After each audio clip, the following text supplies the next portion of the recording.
Welcome Wargamers to 2 Plus Stuff. My name is Doug, and today we're doing a review of the Slaves to Darkness Start Collecting box. Now I did one of these a long time ago, but that is with the older box, and they have since refreshed the line just a little bit and come out with a new one that I wanted to talk about. If you are new to the Start Collecting reviews, essentially what we do is talk about what you actually get in the box, go unit by unit and describe what they do, how they interact, and then we really just ask two basic questions. And that is this a good value for what you get for the money? And second, are these the kind of models that exemplify the faction, and will we actually use them if you start playing it? Really, the discussion is all about value, and so with that being said, we're going to dive right in to the contents of the Slaves to Darkness Start Collecting box. Alright, so in this set you will get a Chaos Lord on Karkadrak, a 5-man unit of Chaos Knights, and 10 Warriors of Chaos. Now, part of me honestly thinks that this Start Collecting box was really more of a way to get these new sculpts and models out there in a significant way. The reason I say that is because all these things existed before. The old Start Collecting box, had a leader, a couple Chaos Warriors, some Knights, and the Chariot or something like that. And so this one, they dropped the Chariot, but they gave you a way cooler hero who's on this big imposing mount. And one thing I do want to add is that if you have a few Warriors of Chaos models or you find some for cheap on eBay and they're the older sculpts, these port over extremely well. Like if you take a new Chaos Warrior and you stand it next to an old one, same thing with the Knights, they just fit right in. They're much more dynamic in terms of their pose and stuff, but they don't look so outright different that, it'll seem incongruous. Now, I did say that you get 10 Chaos Warriors, but it's important to note that when you're actually building your army, they come in units of 5 and they are battle line no matter what all the time. And so that's fantastic because in this set you get everything, your basic skeleton of a list you already have. You have a leader and you have 2 battle line. That's all you need for 1,000 point games, and then the rest of it you can fill up with whatever you think is cool. So with that out of the way, we're going to start diving into the individual units themselves. Again, there's only 3 of them, so it'll go pretty quick. And we're going to kick it off talking about the Chaos Lord on Karkadrak. So here is that war scroll, and I always like to start with the leader because their synergies and interactions really do set the tone for what the rest of the faction is going to be doing.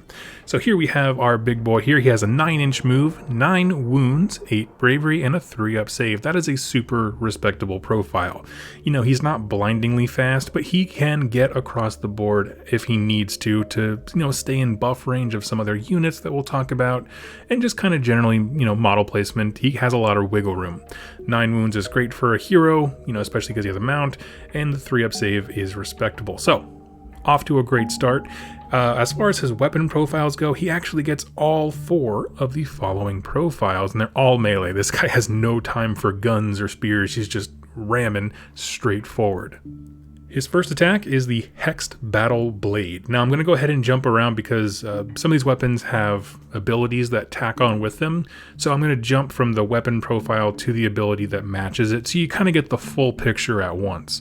So the Hexed Battle Blade, 1-inch range, 5 attacks, that's sweet, 3s to hit, 3s to wound, no rend, but 2 damage each. Those are powerful attacks. Now, we're going to chat really quickly about the ability down here called Fueled by Carnage.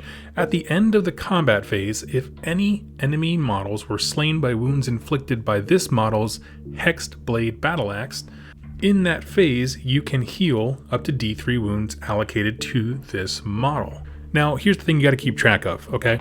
It only applies to the Hexed Battle Axe specifically. And so, it's very easy as you start just kind of yada-yada-yaing down these weapon profiles as you're kind of listing them off and going through the attack sequence. It's easy to kind of lose track of, okay, which weapon allocated these wounds or which weapon killed a model. So, very important, keep track of that if you need to heal. Now his second melee weapon is the Demon Bound Blade. 1-inch range, 3 attacks, 3s to hit, 3s to wound, -1 rend this time, and D3 damage.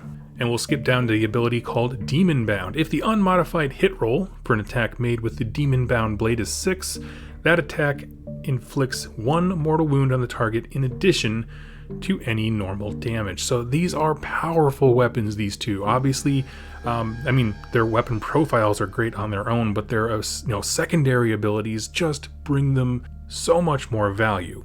Now his last two profiles are actually more to do with the mount, and so they don't receive really any kind of buffs. Artifacts wouldn't buff them, that kind of thing. It's just the monster itself going hog wild. So tearing, horns, and claws, 1 inch range, 3 attacks, 4s to hit, 3s to wound, -1 rend and 2 damage. I love 2 damage weapons, so good. And the battering tail, 1 inch range, 2 attacks this time, 4s to hit, 4s to wound, no rend, 1 damage. That's just kind of a, I don't know, a freebie attack that might land a wound every 3rd game or something crazy like that. Don't count on the tail. But everything else on his War Scroll is fantastic. The only downside to this, everything is 1 inch range, which means if he's going to be using this, he needs to get way up in there. Now, we did talk about some of his abilities, but he has a few others, and one in specific that's going to define this starter box and this entire army, and that is Mark of Chaos over there on the left. When you select this model to be a part of your army, you must give it one of the following keywords. The Mark of Chaos specifically, so you have Khorne, Tzeentch, Nurgle, Slaanesh, or Undivided. And I'll just say this once up front, and this way it'll transfer to all the other units that can have this ability. This is what makes Slaves to Darkness so unique, both as units and as a cohesive army. When you give something the mark of a particular god, they become, let's give Nurgle example. So let's say I give him the mark of Nurgle. He is now a Nurgle Chaos Lord on Crackerjack or whatever you pronounce it, meaning that I can now include him in armies that have the Nurgle Allegiance ability. All you need is the keyword of the god. So that means this Start Collecting box, because every unit in here has this ability, you can buy this and run it as Maggotkin of Nurgle, Hedonites of Slaanesh, Disciples of Tzeentch, Blades of Khorne, or of course, Slaves to Darkness, which is their own battle tome, unique abilities, Undivided, and all that kind of stuff. So there's a ton of value in here because you can buy this set and play it in 5 completely different ways. Of course, you'll need the rules for each of those ways, but I mean, honestly, if you're leaning heavily into chaos, this is what makes this box so valuable, is that you cannot go wrong. It will work no matter what you want to do. So it has the Nurgle keyword. It will benefit from Khorne buffs if there's something that keywords Khorne, those kinds of things. And that applies to most of the units in the Slaves to Darkness book. Not all of them. Be very careful with that. Specifically the Warcry stuff. The Warcry warbands, they ported over to Age OS. They don't get that kind of thing. But most of the stuff you'll want to use, quite frankly, does really well. So thank you for bearing with me. I just needed to explain that because it does get a little bit confusing, because you'll have folks who say, okay, well, if I take him in a Nurgle army, he doesn't have the Nurgle keyword until I put him on the table, and that way I couldn't build a list with him. Don't worry about any of it. Just assign him a keyword. You can lean into your entire army having one, or you can have them each be different keywords. You can do whatever you like. So moving on with his abilities, we have Brutish Rampage, which is awesome, okay? Roll a dice for each enemy unit that is within 1 inch of this model after it makes a charge move. On a 2-up, that unit suffers D3 mortal wounds. Now, he already wants to be in combat. He has that 1 inch range on all of his things, and he has some fantastic weapon profiles. This is just icing on the cake. The only warning I would give you is that the charge phase is different than the combat phase, meaning if you charge in and you do D3 wounds and your opponent has spaced things out so that when he takes those models off the table, you are outside 1 inch, none of your melee things will work. So just be really smart about how you charge this model in, because that damage happens in the charge phase, and then the other way, and then the next phase is the combat one, where all of these attacks will happen simultaneously, so it doesn't matter how he pulls them off, but when you're doing that charge damage, it does. It's completely possible to have him do his rampage and then all of a sudden be out of range for any of his melee attacks. Now we're going to skip Demon Bound and Fueled by Carnage because we already talked about those. Those are the ones relating to the Hexed Battle Axe and the Demon Bound Blade, and we'll head right over to Rune Etched Plating. Roll a dice each time you allocate a mortal wound to this model. On a 5-up, that mortal wound is negated. Now, be very attentive to the fact that it doesn't say wound or mortal wound. It's specifically mortal wounds. And that's something I've seen people make the mistake of. You have other abilities like Disgustingly Resilient, which is wound or mortal wound. this is very different from that. So specifically, mortal wounds. And finally, his command ability, the Knights of Chaos. You can use this command ability in your hero phase. If you do so, pick one friendly Chaos Knights, Chaos Chariots, or Gorby's Chariots unit wholly within 18 inches of a friendly Slaves to Darkness hero with this command ability. Until your next hero phase, you can re-roll charge rolls for that unit. That's amazing. And add 1 to hit rolls for attacks made by that unit. The same unit cannot benefit more than once. Now there's a couple things to unpack here. Okay, one, in my opinion, Chaos Knights benefit this the most. The Chariots are kind of in a weird place. They're not super great when it comes to, powering into combat and that kind of stuff, but the Knights are awesome, as we will soon see. Giving them reroll charge rolls is phenomenal, okay? They're not the fastest cavalry in the game, and so giving them that little extra oomph to get in there, maybe make some long bomb charges, it really does help your odds of actually getting them into combat before they get shot and take some damage and maybe lose a guy or two. In addition to that, the add 1 to hit rolls for attacks made by that unit is also super good for the Knights because a lot of their hit profiles are on 3s, and so bringing that down to 2s, and there's plenty of ways in this faction to get re-rolling 1s to hit. It's just awesome. You can really turn a unit of Knights into a blender. And one thing I want to point out here, and I point this out specifically for newer folks to the game, it says until your next hero phase, and that is very important. So let's say it's round 2 and I go first, okay? Because in Age of Sigmar, you roll to determine who has priority. I go first, I put this on my unit of Knights, and then my opponent goes, okay? In my opponent's turn, I still have this buff because it has not come back around to my hero phase. Then we roll off for initiative, and let's say my opponent gets it. Now he's double turned me, okay? Which is like, oh, the end of the world, people complain online. But because it has not come back to my hero phase yet, my Knights still have the +1 to hit. That's awesome. And most of the abilities, quite frankly, in Slaves to Darkness work that way. A lot of the stuff is triggered on your hero phase, and that's very important wording, because now my opponent, even though they seized the double turn, they are fighting now Knights that are buffed to the 9s. By that I mean +1 to hit, re-rolling charges if in my, you know what I mean, like, and that kind of stuff. So there's very few ways you can get out of sequence charges that I'm thinking about, but the +1 to hit is really what I'm diving into there. Don't sell yourself short. It only expires at your next hero phase. And since we talked about the hero that buffs Knights, let's just move right into that unit. Chaos Knights are awesome. They're actually one of my favorite units when I was playing Slaves to Darkness, long before this book ever dropped, because they were awesome even back then. They have a 10-inch move. Like I said, a lot of cavalry is like 12-inch move, and it can go all the way up to like 16. So they're not the fastest horses, but they are chunky boys with 3 wounds each, 7 bravery, and a 4-up save. Now they have 2 weapon options, okay? They can do either ensorcelled weapons and chaos rune shield. Ensorcelled weapons is just kind of their catch-all term for like axes and swords, just generic one-handed weapons. Or they can do the cursed lance and chaos rune shield.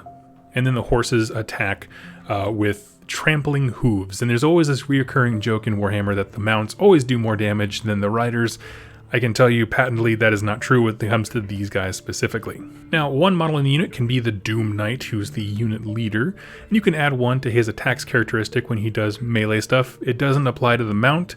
That was always a weird sticking point when I played this before the Battle Tome, because the last War Scroll didn't clarify that.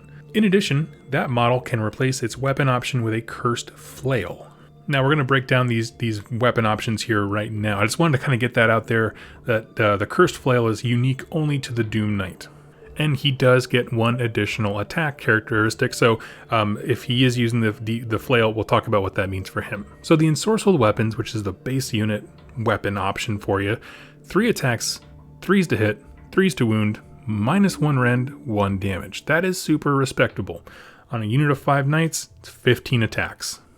16 because if the hero takes it, or the leader of the unit takes it, he gets +1.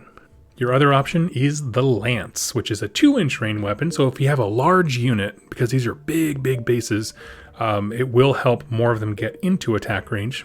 But that one hits on 4s, 3s to wound, no rend, but we'll talk about its ability next, and 1 damage. Now, the ability that goes along with the Cursed Lance there is Impaling Charge over there on the right. Add 1 to the damage characteristic and improve the rend characteristic of this unit's Cursed Lances by 2 if it made a charge move in the same turn. Now, I'm not going to tell you that this is an amazing thing. I generally don't take the Lances because, you know, how many times do you charge with the same unit in a given game? Usually with Knights, I tended to get very bogged down in combat once I picked my target and made it there. The thing, though, is your hero in this set gives you reroll charges. So that might mean, if you want to, have a unit with Lances that are specifically there to take out one thing. Whatever you deem to be the critical piece to your opponent's faction, you can send them in. And reroll charges and +1 to hit, it means a lot on these guys, because at that point, you're doing buckets of stuff. Because if we think about that ability stacked with Impaling Charge, you all of a sudden have 2 damage, 2 rend, you're hitting on 3s, wounding on 3s, because it gives them +1 attack, and all of that is till your next hero phase. Of course, the charge bonuses won't last. Impaling Charge only works that specific turn, but that's pretty rad, so that's up to you. I would say go for ensorcelled weapons if you like the consistency, or if you just know that you need 1 missile. The Lances are pretty freaking good at that. Now, the Cursed Flail, like I said, can only be taken by the champion, so that's 1 model in the entire unit. 2 inch ranged weapon, so that's pretty cool actually. The hero can hang in the back and still reach over, you know, the other people in the unit. He has a 4 to hit, 3 to wound, but the thing is it's D6 attack, so you could spike the die and all of a sudden he's just a monster. Again, 4s to hit, he's not doing a ton because even if you roll a 6, only 3 of them are going to hit. A further, 2 of them will go through. There's no rend and 1 damage. To be honest, I do think that's more of like we really just wanted to model a cool model with a flail from the design studio, and now we have to support it rules-wise. But honestly, I'll kind of give you my thoughts on it here at the end, but I don't see a lot of utility in the flail, but he does look really cool. And then lastly is the Trampling Hooves. Every horse that you have within 1 inch of combat gets 2 attacks, 4s to hit, 4s to wound, which honestly, isn't going to do a whole lot. They will still get the +1 from the attack from the Chaos Lord on Karkadrax bonus, because that doesn't just apply to the riders from what I understand it. I don't see any reason why it wouldn't apply to every profile in the whole unit. So they could get that. But honestly, these are more like freebie attacks. They become more effective if you're fighting, really, really tiny units like Skaven or Plague Monks or that kind of stuff. But honestly, Trampling Hooves, they're not going to do a ton. And we're going to dive right into the abilities. And these guys, they have the Mark of Chaos, which we talked about before. 1 in every 5 models can be a Hornblower. Add 1 to run and charge rolls. You're going to want a Hornblower because these guys want to get up into combat. They want to be aggressive and mean. The Standard Bearer gives them 1 bravery, which honestly, if you're taking the 5-man unit, you're probably not doing Battle Shock a ton unless your opponent just has something that's absolutely sick. 3 wounds each, 4 up save. It's pretty respectable. So, Standard Bearer, it's like a why not thing, but if you just really don't like having a Standard Bearer modeled, you can skip it. Now, another ability that they have over here on the right that makes this unit just great is Chaos Rune Shields. Remember, every single weapon option always has a Rune Shield. It's an Ensorcel weapon and Rune Shield, Cursed Lance and Rune Shield, blah, blah, blah. Roll a dice each time you allocate a mortal wound to this unit. On a 5-up, the mortal wound is negated. So it's the exact same as the hero's armor we talked about. It's only mortal wounds. But one of the things that separates sort of the Chaos Knights and the Chaos Warriors from, say, Liberators and that kind of thing that have very comparable profiles is that these guys do have defense against mortal wounds, whereas a lot of the Stormcast stuff doesn't. And so that's a very important point and kind of a one score point in the favor of Chaos. And their last rule here, which, only comes up in certain situations, that is Terrifying Champions. Subtract 1 from the bravery characteristic of enemy units within 3 inches of any friendly units with this ability in the Battle Shock phase. So it is -1 bravery to everyone around them, which honestly on most units, all it does is just negate their banner. And so that might matter for some, it might not for others. If your opponent has like a unit on a flank where there's no hero nearby to use like Inspiring Presence, it could really come into play and be very important. But if you dive these dudes headlong straight up the table, you know, where all the supporting heroes are, and they can dispense Inspiring Presence to ignore battle shock tests on a unit, it's not going to matter a lot. In my experience with the army, the Knights are probably one of the best units in the entire book because they are mobile, they are super aggressive. For me, and my money, when I was playing them, I definitely went with the ensorcelled weapons. I took them in squads of 5 and I would just run them and just ram into things really hard because I like the consistency of 3s to hit, 3s to wound. The fact that it's the only profile on there with rend that's continuous. You know, the lances get rend 2 when they charge, but after that they much simmer down really. And so I like having the consistency of 15 attacks, rend whenever you need it, and you can buff them better. You know, the +1 to hit from the Karkadrax ability, or command abilities rather, just does a lot more for them. I like it. So that's up to you, but honestly, I just really like the ensorcelled weapons. And for the last unit, we're going to talk about the Chaos Warriors. Remember, these can be 1 unit of 10 or 2 units of 5. So the Chaos Warriors, they are very slow at 5 inches of movement, but they're 2 wounds each. Like I said, you're going to see this and compare them to Liberators, and they're not very different. You get a 4-up save, which is fantastic, just for, even if you have a 5-man unit sitting on an objective, it makes them annoying to get rid of. Now, for their weapon options, each of them can be equipped with a Chaos Hand Weapon and Rune Shield, a Halberd and Rune Shield, a Chaos Great Blade, or a pair of hand weapons. So there is actually quite a bit of versatility here. You can pick one person in this unit to be the leader, and rather than having a bunch of just weird weapon options like we've been talking about, you just add one to their attacks characteristic based on whatever one you choose. Now, as for those weapons, the Chaos Hand Weapon on its own, 1 inch range, 2 attacks, 3s to hit, 3s to wound, no rend, and 1 damage. Now I will add here, there is a special ability that if you give them the pair of weapons, like they ditch the shield and they're just double weapons, you get to re-roll all hit rolls for attacks made with a pair of weapons. So that's something to keep in mind. We can have the discussion later about which is better as far as the weapon options go, but kind of keep that in mind. Re-rolling everything is pretty darn good. Math checks out. They can have a standard bearer, which gives them +1 bravery, and a hornblower, which is identical to the Knights. They add 1 to run and charge rolls. Again, 5-inch move, that's super important. I like it. Mark of Chaos, like we talked about before, you can make them synergize with just about anything you need. And what's great about Slaves to Darkness is when you choose a direction, you don't have to choose all Nurgle, all Slaanesh, whatever like that, but you can pick and choose unit by unit basis. And so if you wanted to do, say, something like Tzeentch, which gives you, reroll save rolls of 1 or something like that, I believe that's the Tzeentch one, could be Nurgle, I don't know, I get them all confused. I get them all confused because all of them are reroll blank rolls of 1, and so, you can just kind of synergize from there. So if you go Khorne, I know his is hit rolls of 1, and that could go a long way with that 3 to hit on the Halberd. Now there are some other weapon options, like I said. The Chaos Halberd 2-inch range, which if you have a big block of these guys, is actually really nice because they can reach over one another. 2 attacks each, 3s to hit, 4s to wound, no rend on those. And then there is the Chaos Great Blade, which is 1-inch range, 2 attacks, 4s to hit, 3s to wound, -1 rend, and 1 damage. Now, I will say, I haven't seen the sculpts for the newer ones. Someone please in the chat correct me below.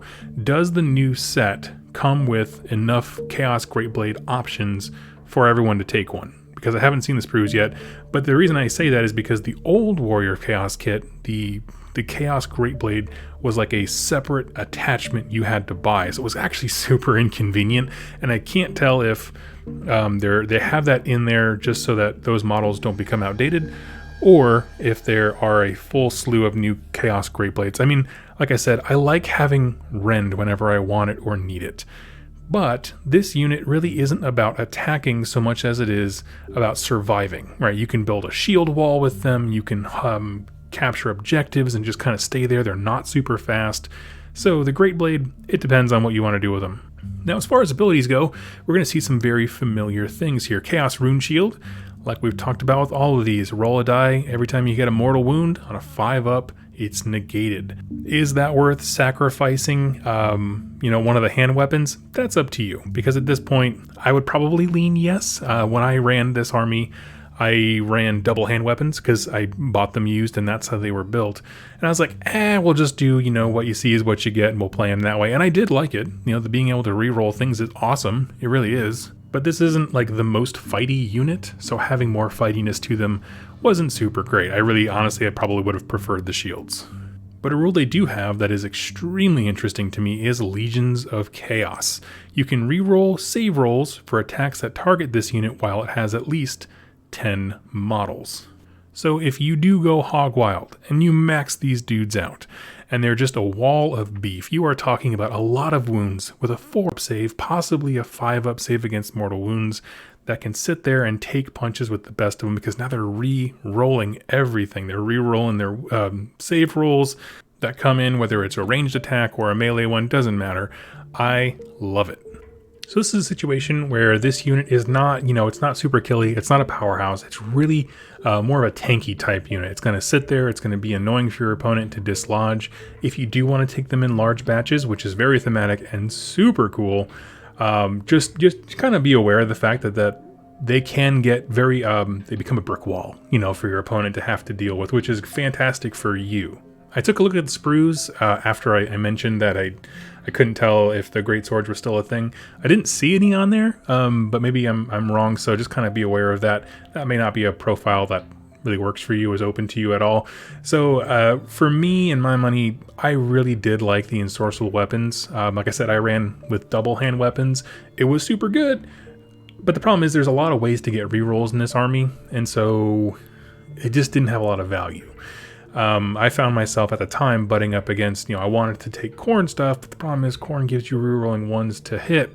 I already had that, so it kind of felt like a waste. I would probably nowadays go straight with the hand weapon and the shield, have them sit on an objective in 5-man units, just kind of be there, be annoying, and crush with all the knights in the world, if I'm honest with you. Now, one thing that's important to note is that if you want to do Slaves to Darkness as solely that army, in this box, you get, 2 minimum-sized units of Chaos Warriors, 5-man units, and then the Knights actually count as battle line if your allegiance is Slaves to Darkness, meaning you have all of the skeleton requirements you need for a 2,000-point game. All your battle line are met, you have a hero, and the rest of it is just stuffing the army with cool things that you like.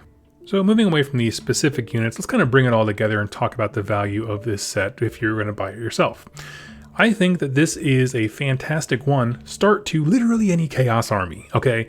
These units are good in any instance. And the reason I say that is because in Khorne, they are tanky. They kind of compete with Blood Warriors in that aspect.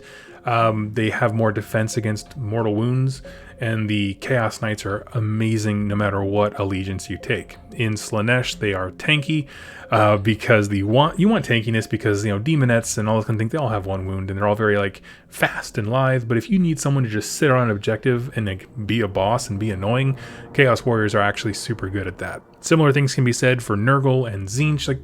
There just is a place for them in just about every possible army. And so if you want to start Chaos in general, yeah, this is a fantastic set. It's also, and I always look at these star collecting boxes from the perspective of a new player, it is quite possibly the best army when it comes to learning keyword synergies. Like I said, each of these units can individually take a different mark of chaos. They don't have to all be the same. And so when you start expanding from this point and you get looking at things specifically like the War Shrine, which I do suggest you check out next, they have prayers and abilities that affect different keywords, and so now you can kind of start building your army in different blocks, right? Like I have my Slaanesh guys to go fast and up front really quickly, and maybe you have a hero that buffs them, and then your next wave is Nurgle to go sit on an objective and kind of guard things there.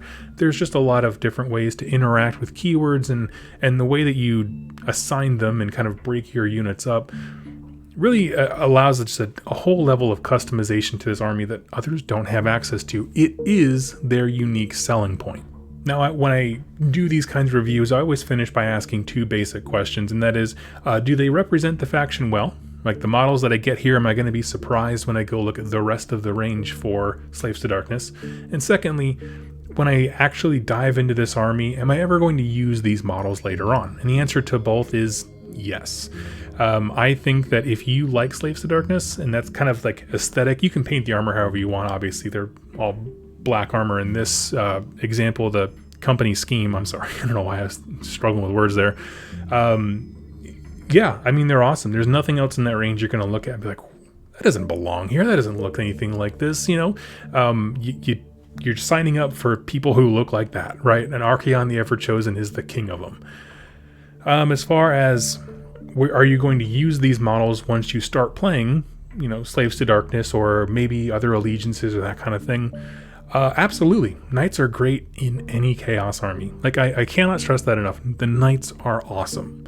Chaos Warriors are solid and reliable in any faction. They're not the most killy. They're going to set an objective, or they're going to apply pressure to your opponent and block charge lanes and that kind of stuff, but they have a lot of game, and they're tough as nails in large units. The Chaos Lord on Karkadrak, he does have a little bit more of a niche thing because he buffs cavalry so specifically, but honestly, I think it's a great command ability. If you have any interest in knights or chariots or anything like that, he's a great piece. And if you don't, he's still a really cool model. You'll probably want one at least just to have kind of in your toolbox, and you kind of go from there. But honestly, dollar for dollar in terms of starting any Chaos faction, it's really hard to beat this one. No other Star Collecting box has quite, in my opinion, as much versatility in terms of how many armies you can use it as.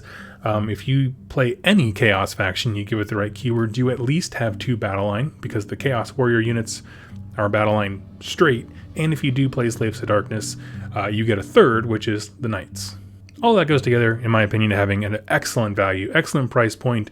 If somebody was like, hey Doug, I want to play this army, what do you suggest? I'd say get one of these boxes, and you can either buy a second one or go on eBay and find some of those older Slaves to Darkness stuff that people are selling, the old sculpts where they're a little more static, because they blend in really well together. Actually, I think it looks best when you mix them together because then you have all different kinds of poses. So go ahead and check that out. I would highly recommend this set. I'm probably eventually gonna grab it myself to add some more mortal stuff over to my my Nurgle army.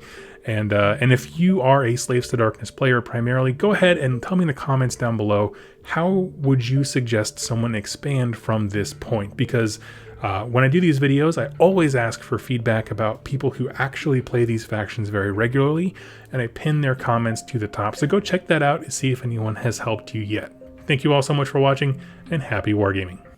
Hey everybody, I hope you enjoyed that video. It was made possible by the folks over here to the left. These are my top supporters over here on YouTube and on Patreon that keep this channel going. If you'd like to learn more about how to become a supporter and get some cool things in the process, like exclusive pictures and interactions with me, and get your questions answered here on the channel, go ahead and click any of the links down below or the join button on the community page over on YouTube. Regardless of your choice, I wanted to thank you so much for joining me with this video, and I look forward to seeing you in my next one. Happy wargaming.